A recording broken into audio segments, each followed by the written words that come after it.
Hello प्यारे बच्चों। तो बच्चों, लास्ट लेक्चर तक हमने आपका रिविजिटिंग इर्रेशनल नंबर का सेक्शन कंप्लीट किया था, एक्सरसाइज 1.3 को भी कंप्लीट किया था।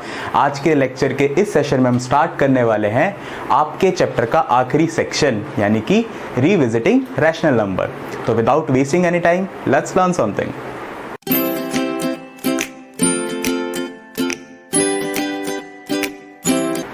बच्चों, इस सेक्शन में हमें आपने जो क्लास 9th में रैशनल नंबर पढ़ा था उसे रिविजिट करना है और उसके डेसिमल एक्सपेंशन के, खास करके जो टर्मिनेट होते हैं और जो टर्मिनेट ना होके रिअकर होते हैं, इन दोनों के बारे में कुछ खास चीज़ें जाननी है।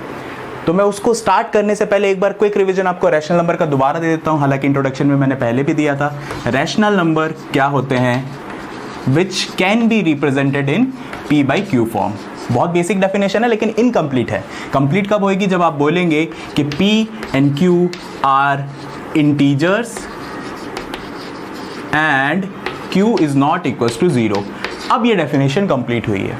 ठीक है बच्चों, तो रैशनल नंबर की सिंपल डेफिनेशन p/q फॉर्म में लिखा जा सकता है। इसके बाद मैंने आपको इसके 3 टाइप बताए थे। पहला टाइप, बात वही है, बस उसको दिखाने के 3 तरीके हैं।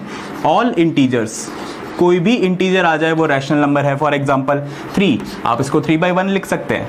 इंटीजर में खास बात क्या होगी कि q की वैल्यू हमेशा 1 होगी। ठीक है बच्चों, कोई भी इंटीजर वैल्यू अज्यूम कर सकते हैं। -91 डिवाइड बाई 1। ठीक है बच्चों, इसी तरीके 0 भी एक इंटीजर है, 0/1, ये भी एक रैशनल नंबर है। तो कोई भी इंटीजर आ जाए वो एक रैशनल नंबर है। दूसरा टाइप का रैशनल नंबर होता था टर्मिनेटिंग डेसिमल एक्सपेंशन।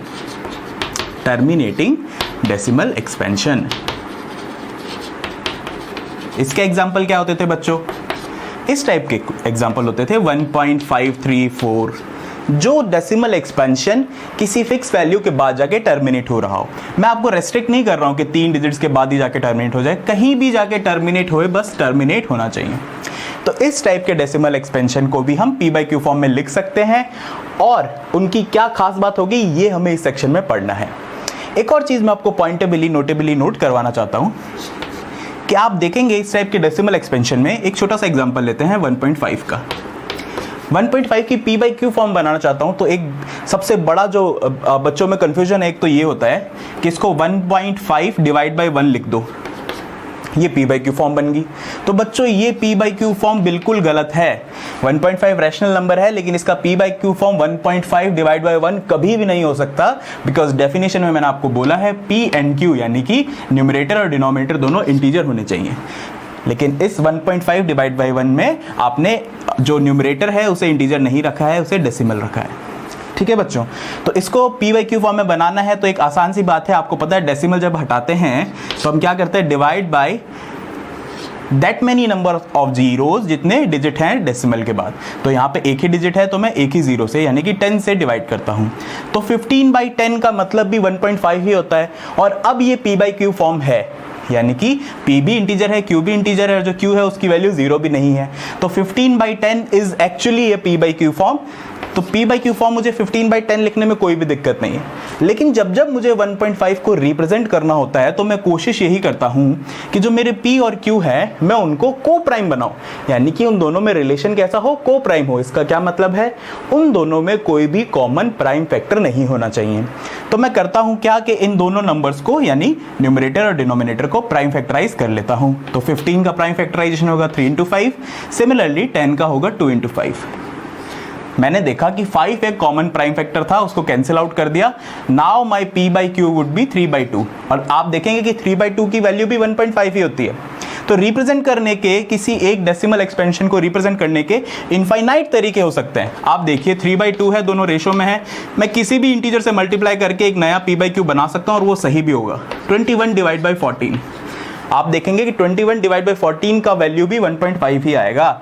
लेकिन मैं जो बेस्ट प्रैक्टिस है मेरी रिप्रेजेंट करने की, उसमें मैं p/q को को प्राइम बनाता हूं, यानी कि 1.5 को लिखने के लिए मैं 3/2 बनाता हूं। इतनी सी बात को समझना है। और लास्ट टाइप हम देख लेते हैं, थर्ड टाइप, जिसमें हमारा decimal expansion non terminating but recurring type का। नॉन टर्मिनेटिंग बट रिकरिंग या फिर रिपीटिंग। इनके एग्जाम्पल क्या होते हैं? 1/7 को आप देखेंगे, बहुत फेमस एग्जाम्पल 0.1428 5 to 7 और ये रिपीट होता जाता है। इसी तरीके से 1/11 को भी आप देख सकते हैं 0.090909 रिपीटिंग एंड रिकरिंग। तो इस टाइप से हमारे पास 3 टाइप से रैशनल नंबर देखने को मिलते हैं और सेकंड और थर्ड टाइप की खास बातें हमें इस सेक्शन में पढ़नी है। तो सेक्शन के आगे चलते हैं बच्चों। तो बच्चों सेक्शन में आगे मूव करेंगे तो आपके सामने थ्योरम 1.5 है, लेकिन थ्योरम 1.5 को एक्चुअल में समझाने से पहले मैं कुछ छोटी छोटी बातें आपके साथ करना चाहता हूं और इन छोटी छोटी बातों को अगर आप समझ जाएंगे तो बड़े बड़े प्रॉब्लम भी ईजिली सॉल्व हो जाएंगे। तो आप पहले थ्योरम पे नज़र ना डालें, सबसे पहले कुछ एक एग्जाम्पल्स हम करते हैं। मैं एक एग्जाम्पल ले रहा हूँ, एक डेसिमल एक्सपेंशन जो कि टर्मिनेट हो रहा है, बहुत छोटा सा एग्जाम्पल 1.3। मैं चाहता हूँ कि हम इसकी p/q फॉर्म बनाएं। तो सबसे आसान तरीका क्या है कि डेसिमल को हटाइए और नीचे उतना टाइम 10⁻⁴ से मल्टीप्लाई कीजिए जितना डिजिट है। तो डेसिमल के बाद एक ही डिजिट है तो 10⁻⁴ से डिवाइड कर दिया मैंने। अब ये 13/10 आपका p/q फॉर्म बन गया, क्योंकि 13 भी इंटीजर है, 10 भी इंटीजर है और q की वैल्यू 0 भी नहीं है। ठीक है बच्चों, इसमें एक और ख़ास बात है कि हम देख लेते हैं कि जो ये हमारी p/q फॉर्म है इसमें p और q को प्राइम है या नहीं है। तो उसको देखने का आसान तरीका क्या है कि p और q दोनों को प्राइम फैक्टराइज कीजिए। तो 13 is itself A prime number, तो प्राइम फैक्टराइजेशन 13 ही रहेगा और 10 का प्राइम फैक्टराइजेशन होता है 2 × 5। ठीक है बच्चों, तो यहाँ पे बन गया 13 2 × 5। हमने देखा कि 13 और 10 जो है वो को प्राइम नंबर ही ऑलरेडी थे। तो एक बात नोटिस करी हमने कि जब भी हम डेसिमल वैल्यू हटाते हैं तो नीचे 10 की कुछ पावर की फॉर्म आती है। दैट मीन्स वहाँ पे 2 और 5 का एटलीस्ट एक पेयर तो हमें मिलेगा ही मिलेगा। चलो बच्चों, इसी सीक्वेंस में आगे बढ़ते हैं। अगला एक एग्जाम्पल लेते हैं, जस्ट इसका अगला नंबर 1.4। 1.4 को भी हम डेसिमल हटा के बिल्कुल उसी तरीके से लिखेंगे और चेक करने के लिए कि अभी को प्राइम फॉर्म है या नहीं है, हम प्राइम फैक्टराइज कर लेंगे। तो 14 का प्राइम फैक्टराइजेशन होगा 2 × 7 और 10 का हमने अभी किया 2 × 5। तो मैंने देखा कि जो है 2 एक कॉमन प्राइम फैक्टर था, दोनों कैंसिल आउट हो जाएंगे और मेरा फाइनल जो फॉर्म बनेगा p/q वो 7/5 बनेगा, जिसमें p और q दोनों को प्राइम है। तो मैंने देखा कि मेरा अब की बार 2 आया ही नहीं डिनोमिनेटर में, सिर्फ 5 आया है। तो एक बात मैंने सीखी कि अगर 2 × 5 नहीं आके सिर्फ और सिर्फ 5 आ जाए तब भी मेरा काम बन जाएगा, जो मेरा डेसिमल एक्सपेंशन है वो टर्मिनेटिंग टाइप का बन जाएगा। चलिए तीसरा एग्जाम्पल देखते हैं 1.5, बहुत छोटा सा एग्जाम्पल। फिर से इसका डेसिमल एक्सपेंशन हटाया हमने, 15/10 किया और फिर से इसको प्राइम फैक्टराइज किया न्यूमरेटर और डिनोमिनेटर को। तो 15 का 3.5 3 × 5 हो गया और 10 का 2 × 5 हो गया। अब की बार देखेंगे कि 5 कैंसिल आउट हो गया और बचा 3/2। तो एक और चीज़ मैंने नोटिस करी कि डिनोमिनेटर यानी q का प्राइम फैक्टराइजेशन में 2 भी अगर दिख जाता है, सिर्फ अकेला 2, तब भी मेरा जो डेसिमल एक्सपेंशन है वो टर्मिनेटिंग टाइप का बन सकता है। ठीक है बच्चों, अब थोड़े से बड़े एग्जाम्पल की तरफ चलते हैं, थोड़ी सी बड़ी वैल्यूज़ की तरफ चलते हैं और कुछ और बातें सीखते हैं। इन एग्जाम्पल्स में मैंने अभी बहुत छोटी छोटी वैल्यूज़ ली थी। तो आप देखे थे कि 2 एक बार ही आया, 5 एक बार ही आया, 5 एक बार ही आया, 2 एक बार ही आया। तो हम कोशिश करते हैं कि कुछ और एग्जाम्पल्स लें जिससे हम कुछ कंक्लूजन्स निकाल पाए कि 2 और 5 की पावर में कोई रेस्ट्रिक्शन तो नहीं है। तो चलिए अगले एग्जाम्पल में देखते हैं। अगला एग्जाम्पल में ले रहा हूँ 0.375 का। इसे भी आपको p/q फॉर्म में बनाना है तो करना क्या होता है कि आप डेसिमल को हटाइए, यानी सीधा 375 लिख दूंगा और 10 की उतनी पावर लगानी है जितना डेसिमल के बाद डिजिट्स हैं। तो 10 की पावर 3 आ जाएगा। अभी मुझे ये नहीं पता है कि 375 और 10⁻³ को प्राइम्स हैं या नहीं है। तो क्या करना है, दोनों को प्राइम फैक्टराइज करना है। तो 375 का प्राइम फैक्टराइजेशन होता है 3 × 5 × 5 × 5। आप अपने रफ में चेक कर सकते हैं। और इसी तरीके से 10⁻³ का करना है तो मैं क्या करता हूँ, पहले 10 का कर लेता हूँ, विच विल बी 2 × 5 और दोनों के ऊपर होल पावर 3 लगा देता हूँ। तो ये 3 की पावर है, ये दोनों में इंडिविजुअली भी चली जाएगी। तो 2 की पावर 3 और 5 की पावर 3, ये बन जाएगा 10⁻³ का प्राइम फैक्टराइजेशन। इसमें से मैं देख रहा हूँ कि जो न्यूमरेटर पार्ट है उसमें 5⁻³ है और डिनोमिनेटर में भी 5⁻³ है। तो ये आपस में कैंसिल हो जाएंगे और एंड में जो p/q फॉर्म बनेगी वो 3/2 की पावर 3 बन जाएगी। इस एग्जाम्पल को लेने का मेरा पर्पस यही था कि मैं आपको बताना चाहता था कि ज़रूरी नहीं है कि 2 एक सिंगल पावर में दिखे तभी डेसिमल एक्सपेंशन टर्मिनेटिंग टाइप का बनेगा। 2 की कोई भी पावर, 2 की कोई भी पावर, ठीक है बच्चों, कोई भी मतलब नॉन नेगेटिव यानी 0 हो जाए तब भी चल सकता है। तो 0 से वैल्यू इक्वल या 0 के बड़ी कोई भी पावर हमें टर्मिनेटिंग टाइप का डेसिमल एक्सपेंशन दे सकती है। एक और एग्जांपल देखते हैं, उससे भी कुछ सीखने की कोशिश करेंगे। 0.104। तो बच्चों 0.104 में क्या सीखने को है, आप देखेंगे कि मैं डेसिमल को हटाऊंगा, नीचे 10⁻³ लगाऊंगा क्योंकि 3 डिजिट थी डेसिमल के बाद। ठीक है बच्चों, 104 को और न्यूमरेटर और डिनोमिनेटर दोनों को प्राइम फैक्टराइज करूंगा। तो 104 का प्राइम फैक्टराइजेशन आप चेक कर सकते हैं रफ में, मैं डायरेक्टली आपको बता देता हूं कि 2⁻³ और 13। ठीक है बच्चों, और 10⁻³ का अभी हमने किया है 2⁻³ और 5⁻³। अब की बार देखिए 2⁻³ डिनोमिनेटर न्यूमरेटर से कैंसिल हो गया और फाइनल जो मेरा p/q फॉर्म बना वो 13/5⁻³ बन गया।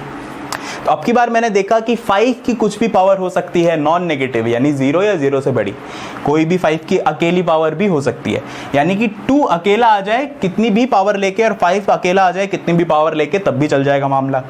चलिए एक लास्ट एग्जांपल और उससे जो भी मैं आपको सिखाना चाहता हूं वो सब मेरा सिखाने वाला पार्ट कंप्लीट हो जाएगा और फिर हम थ्योरम की तरफ जा सकते हैं।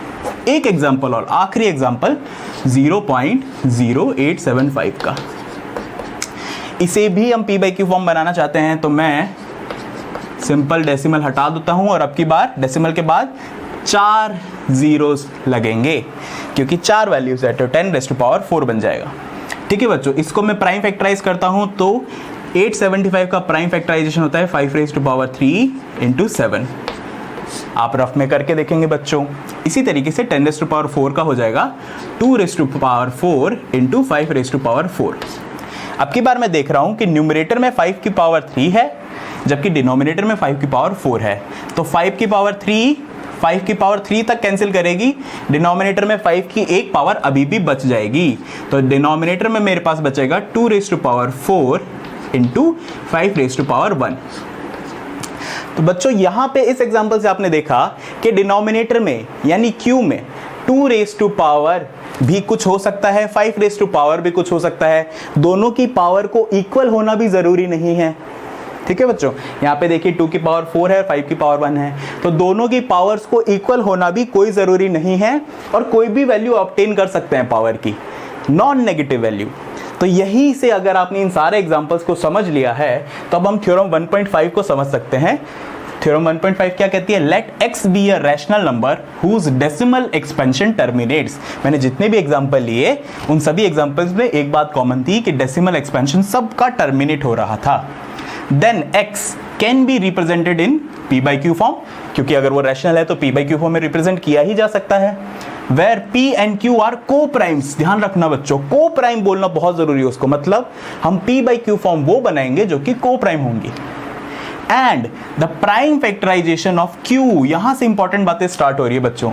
जो थ्योरम का ये वाला पार्ट था ये तो बहुत ही आसान पार्ट था, रैशनल नंबर है तो उसको p/q फॉर्म में रिप्रेजेंट किया जा सकता है, टर्मिनेटिंग टाइप का रैशनल नंबर है। यहां से बात स्टार्ट हो रही है कि टर्मिनेटिंग टाइप का डेसिमल एक्सपेंशन में जो q है यानी डिनोमिनेटर है उसका फॉर्म कैसा होगा, 2⁻n 5⁻m, where n and m are non negative integers. बहुत इंपॉर्टेंट, बहुत ही ज्यादा इंपॉर्टेंट टर्म है ये नॉन नेगेटिव इंटीजर। क्या कहना चाहता है नॉन नेगेटिव इंटीजर से, और पॉजिटिव इंटीजर क्यों नहीं बोला? पॉजिटिव इंटीजर भी तो बोल सकता था, लेकिन पॉजिटिव वैल्यूज में 0 इंक्लूडेड नहीं होता है। नॉन नेगेटिव में बोल के उसने 0 को भी इंक्लूड कर लिया, यानी कि 2 की पावर n 5 की पावर m, यानी कि n और m यानी कि 2 की पावर और 5 की पावर कुछ भी हो सकता है 0 और उससे बड़ा। तो 0 के बाद कोई भी इंटीजर वैल्यू और 0 भी इंक्लूडेड हो सकती है 2 की पावर में और 5 की पावर में।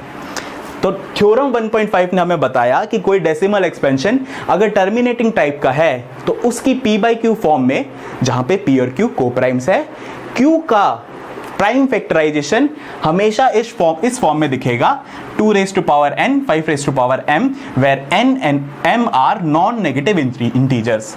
किसी पावर भी 0 भी हो सकती है, 2 की पावर 0, 5 की पावर समथिंग, लेट्स से 7, तो ये भी हो सकता है 2 की पावर 0 1 हो जाएगा, अकेला 5⁻7 दिखेगा। इसी तरीके से 5 की पावर भी 0 हो सकता है, लेट्स से 2 की पावर 9 5 की पावर 0, ये भी हो सकता है, अकेला 2 की पावर 9 दिखने लग जाएगा। कुछ भी हो सकता है, 2 की पावर 8 5 की पावर 16, कुछ भी हो सकता है। तो 2 और 5 प्राइम फैक्टराइजेशन में दिखेगा और उनकी पावर कुछ भी हो सकती है 0 और 0 से बड़ी। ये हमें थ्योरम ने बताया। इसकी अगली थ्योरम बच्चों बिल्कुल इसकी उल्टी है और उसको देखते हैं हम अगले सेशन में। Until then the class 24 learn and score.